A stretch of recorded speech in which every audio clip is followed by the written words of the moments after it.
Nadhani tume tunaitarajia ikatuangalizie sababu hasa iliyoleta kadhia ile.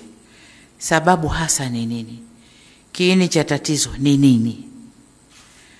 Lakini jambo lile lilipotokea, vijana waliingizwa barabarani kudai haki. Tunataka kujua haki gani ambayo vijana hawa wameikosa, na kwa umoja wao waliingia barabarani kuidai haki hiyo. Purpose ya wale vijana kuingia ni haki gani, ili tuweze kuifanyia kazi na wapate haki yao. Lakini jengine, tunapofanya hii kazi, hebu twende tukaangalie matamshi ya vyama vya upinzani. Wale waliokuwa wakisema lazima Kiwake hapakaliki, lazima aondoke, lazima kiwe hiki, uchaguzi hautafanyika. Kitu gani hasa kilichowaletea kufanya vile? Lakini katika kufanya hivyo, tuangalie uhusiano wa hicho chama na tume yetu ya uchaguzi. Uhusiano wao ulikuwaje katika kipindi hicho mpaka ikawapelekea waseme maneno yale. Lakini jingine, tuangalie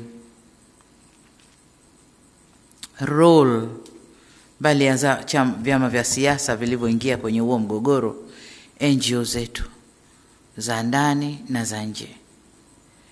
Tunaambiwa kwamba vijana wale walioingia kudai haki walilipwa fedha kwanza ndio wakaingia barabarani, na wengi wao waliingia barabarani kuendana na hizo fedha walizopewa. Je, fedha zilitoka wapi? Zilitoka wapi? Kwa hiyo haya tukaangalie NGO zetu za ndani na nje wamechangia nini kwenye mambo haya. Lakini niseme, hata kama kulikuwa na changamoto baina ya tume na vyama vya siasa, msajili na vyama vya siasa, serikali na vyama vya siasa, je, hakukuwa na njia nyingine nzuri zaidi? Njia ilikuwa ni ile moja peke yake ya kuingia, kuchoma nchi, kuchafua nchi, kusababisha vifo kwa wananchi? Hakukuwa na njia nyingine ya kurekebisha hizo kasoro? Hebu twendeni tukaangalie pia. Lakini tukaangalie sasa, jambo limetokea, watu wameingia barabarani, vurugu zile, na kilichokuwa kinaimbwa ni kwamba kama kilivyokuwa Madagascar itakuwa hapa pia.